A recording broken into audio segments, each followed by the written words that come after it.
So, to start off today's deep dive, we need to go to Star City, West Virginia. Right. It's July 6, 2012, and you really have to picture this setting because it's almost painfully normal. Yeah, very much so. It's one of those hot summer nights, you know, the kind where the humidity just sticks to you, Oh, yeah, absolutely. and the streets are completely quiet.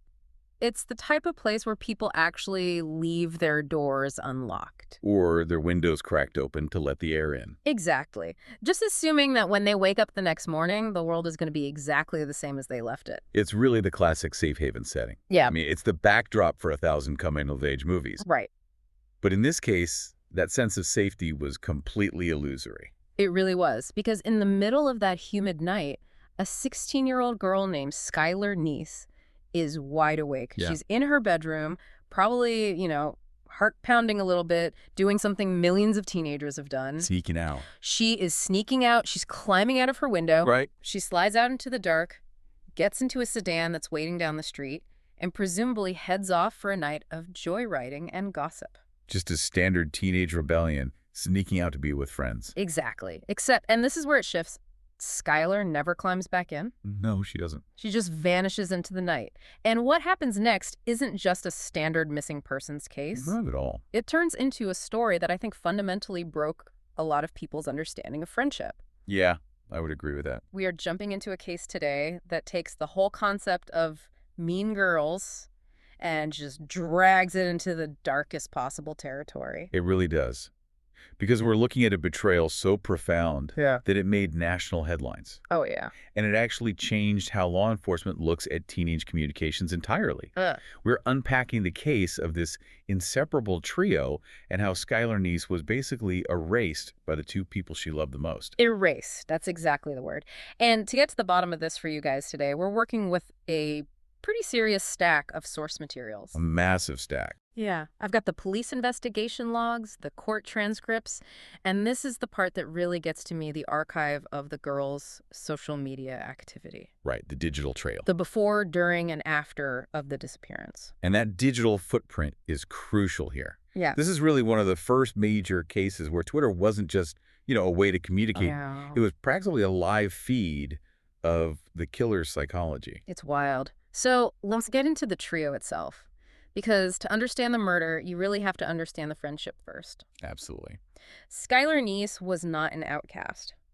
Reading through her school records and the descriptions from her family, she sounds like a total firecracker. She was very driven. Yeah, an honors student at University High School. She worked a part-time job at Wendy's, had a 4.0 GPA. Right. Everyone described her as sarcastic, loyal, and just incredibly bright.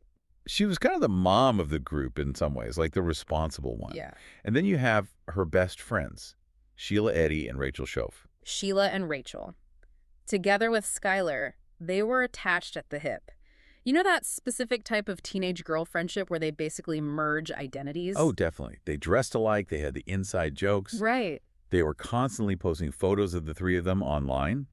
They even called themselves the Sexy Trio. Which is just, it's such a high school thing to do. It is. But if you look closer at the sources, particularly the witness statements from other students at the time, the dynamic was shifting. Shifting how? Well, it wasn't an equilateral triangle anymore. Sheila and Rachel had started to form a dyad, a two-person unit within the group. Okay, so freezing Skylar out a bit. Exactly. Skylar was slowly being pushed to the periphery. She was becoming the third wheel in her own best friendship. I actually saw that in the notes. There were mentions of Skylar tweeting about feeling left out. Yes. Like subtle little digs being thrown around. Right. But still, on that night, July 6th, when Sheila and Rachel pulled up, Skylar went with them. And I think that speaks to the bond they had. Even if they were fighting, even if there was tension, these were her people. She trusted them implicitly. Right. So let's go back to the window. Skylar climbs out. The next morning, her parents, Dave and Mary Neese, go to wake her up for work. Yeah. The door is locked. They pry it open, and the bed is empty. Which is terrifying for a parent. Usually the police hear 16-year-old girl gone, and they have a very standard script. Runaway. That is always the default. Always. Law enforcement sees thousands of these cases. They just assume she got into a fight with mom and dad, packed a bag, and is cooling off at a friend's house.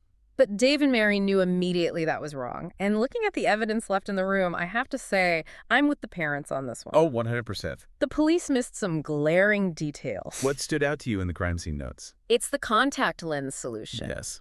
Skylar left her contact lens case and her solution right there on the dresser. She left her cell phone charger. She left her toothbrush. I mean, who runs away to start a brand new life without their contacts or a phone charger? Nobody does. Those are the items of someone who intends to be gone for an hour, maybe 2 hours tops. Exactly. Leaving those behind is a massive red flag that she fully expected to return to that room before sunrise. But the police just didn't see it that way initially. They officially classified her as a runaway. Which meant no Amber Alert. Right. No massive manhunt immediately. It was basically just, oh, she'll come back when she gets hungry. Which is so frustrating. Yeah. And it left Dave and Mary Neese in this completely agonizing limbo. Yeah. So they're out there printing flyers. They're scouring the neighborhood. And who is right there helping them the entire time? Sheila Eddy. Sheila Eddy. This is where the story pivots from just a missing persons mystery to an absolute psychological horror movie. Yeah, we entered the deception phase. And this didn't just last for a weekend. This went on for 6 months. 6 months of total silence. 6 months of lies. I was looking at the timeline of those 6 months. And the behavior of Sheila and Rachel, well, Sheila specifically is just bone-chilling. It really is. She wasn't hiding out in her room. She was practically living at the Neese house. Right. She was sitting on Skylar's bed, literally crying with Skylar's mom, asking if there was any news from the police. It's a level of duplicity that it's just hard to comprehend, especially for a teenager. Yeah. Usually guilt eats you alive, you crack, you Yeah. act weird, you avoid the family. But Sheila, She leaned into it. she performed the role of the grieving best friend perfectly. She was hugging Dave Neese, looking him right in the eye, knowing exactly where his daughter was. And then there's the social media. You mentioned earlier that Twitter was this live feed of their mindset. Yeah, it's wild to look back at. I actually pulled a few of these tweets from the case file because they're just audacious. Oh, let's hear them. In October, so this is months after Skylar is already dead, Sheila tweets, "Rest easy, Skylar. You'll always be my best friend. Miss you more than you could ever know." It's almost like she was taunting the world. Right? Or perhaps she was just so delusional at that point that she actually believed her own performance. Yeah, maybe. But there were cracks starting to form. The police, despite their slow start, began to notice that Sheila and Rachel's stories weren't quite aligning. Right, the joyriding story. Because they claimed they picked Skylar up, drove around for a bit, and then dropped her off at the end of her road. They said she wanted to walk back to the house so her parents wouldn't hear the car pull up. Which makes no sense. Why walk down a dark road completely alone when you can just be dropped off quietly at the house? Exactly. And then there was the car itself. Sheila's car. The police eventually brought it in to check it. And this part is amazing to me. They found nothing. Nothing. Or at least nothing initially. Because Sheila had scrubbed that car completely clean. She had fully detailed it. Bleach, cleaning supplies, the works. Wow. It was spotless. Wow. Which, if you know anything about a typical teenager's car, is suspicious in itself. But the pressure was definitely building. The rumors at school were starting to swirl. Kids were whispering that Sheila and Rachel knew way more than they were saying. And eventually the weak link snapped. Yes. And it wasn't Sheila, it was Rachel Shoaf. Rachel started to really deteriorate. While Sheila was cool and collected, tweeting and partying, Rachel was losing her mind. Right. She was having severe panic attacks. She couldn't focus at school. It actually got so bad that in late December 2012, she had a nervous breakdown and was committed to a mental health facility. Wow. And then when she got out in January 2013, she just couldn't hold it in anymore. No. She goes to the police and she confesses. Yeah. And the story she tells them, it's not an accident. It's not, oh, we were fighting and she fell and hit her head. No. It was a planned execution. Walk us through that night based on Rachel's confession, because the sheer calculation involved is what makes this so hard to digest. Okay, so that night, July 6th, they pick Skylar up. Everything seems completely normal to Skylar. They drive out of West Virginia, across the state line into Pennsylvania, to a place called Wayne Township. It's this spot in the woods they'd been to before, just a place to smoke and hang out. So Skylar just thinks they're hanging out. Nothing out of the ordinary. Exactly. They get out of the car. Yeah. But Sheila and Rachel have concealed kitchen knives on them. From their own kitchens. Yes, they'd brought them from their homes. They had a whole plan. They even had a signal worked out. The signal. This is the detail that just haunts me. They agreed beforehand that they would count to 3. Oh, man. 1, 2, 3. And on 3, they attacked. We really did go on 3. That was a tweet Sheila sent later, right? Yes, exactly. Yeah. At the time, everyone just thought it was nonsense, maybe song lyrics or an inside joke. Right. In reality, it was a literal confession hiding in plain sight. They counted to 3 and began stabbing their best friend. And it wasn't quick, either. The coroner's report and Rachel's confession both indicate that Skylar fought back. She did. She fought hard. She tried to run. She actually managed to get away initially, but there were 2 of them. Rachel told police that Skylar's very last words were, "Why?" Which is the exact question we are all asking. Why? Yeah. And then after they killed her, they tried to bury her, but the ground was too hard, right? Yes, the soil was rocky and really dry. Yeah. They physically couldn't dig a proper grave. Okay. So they just covered her body with branches, rocks, and debris. Basically anything they could find in the dark to hide her. Wow. Then they cleaned themselves up as best they could, Yeah. got back in the car, and just drove home. And went to sleep? And went to sleep. Yeah. And the very next day, Sheila tweeted, "It really is a 3-day weekend. Just life is normal." I can't wrap my head around it. Yeah. Okay, we have to talk about the motive. Yeah. Skylar asked why as she was dying. The police asked Rachel why in the interrogation room. And the answer they gave, I still can't process it. We just didn't like her anymore. That cannot be it. I know. That cannot be the reason you murder someone you've known since kindergarten. It sounds totally impossible, doesn't it? It sounds way too trivial to be true. Yeah. But in the minds of Sheila Eddy and Rachel Shoaf, that was apparently enough. So let's deep dive on the psychology here for a second. We didn't like her. Is this sociopathy? Is this some kind of shared madness? What were the experts saying in the case notes? It's likely a combination of factors. You have this concept called folie à deux. Okay, what is that? It translates to shared psychosis, where 2 people basically feed off each other's delusions or violent impulses in a closed loop. Oh, interesting. In this specific dynamic, Sheila was generally seen as the dominant personality, the ringleader, if you will. Right. And Rachel was the follower who was just desperate to please Sheila. So it's this incredibly toxic codependency. They wanted to be an exclusive duo, and Skylar was the excess that needed to be trimmed. Precisely.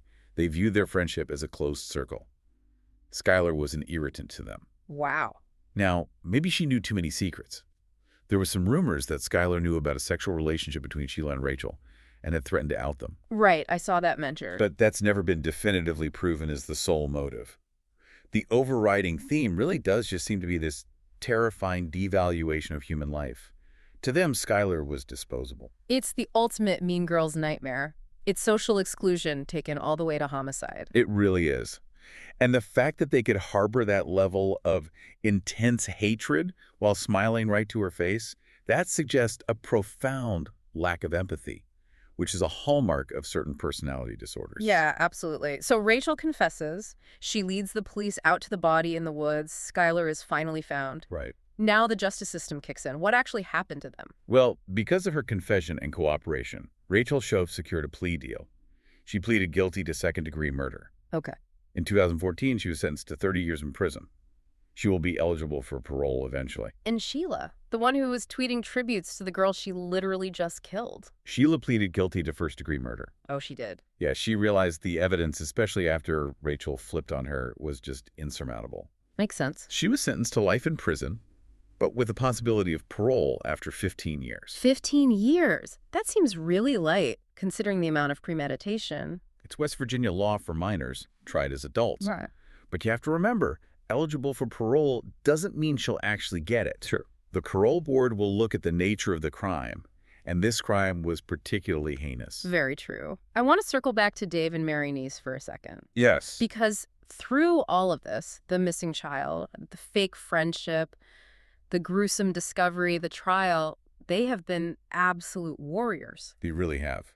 They didn't just grieve. They actually fought to change the law. They pushed for what's now called Skylar's Law in West Virginia. Tell us a bit about that. It basically reformed how Amber Alerts are issued. Okay. Remember, the police didn't issue one initially because Skylar wasn't abducted in the traditional sense. Right. They thought she ran away. Exactly. Skylar's Law forces law enforcement to issue public alerts for missing children, even if they are classified as runaways, provided there is a credible threat to their safety.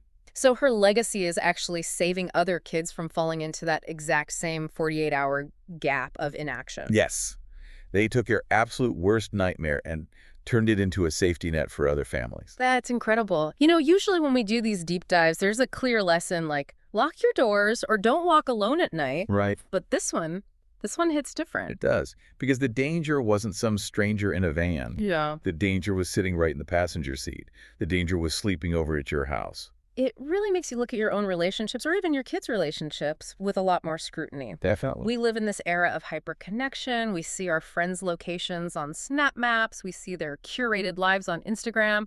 We just think we know everything about them. But social media is exactly that, a curated performance. Yep. Sheila Eddy proved that you can completely curate a persona of a loving, grieving friend, all while hiding a murderer underneath.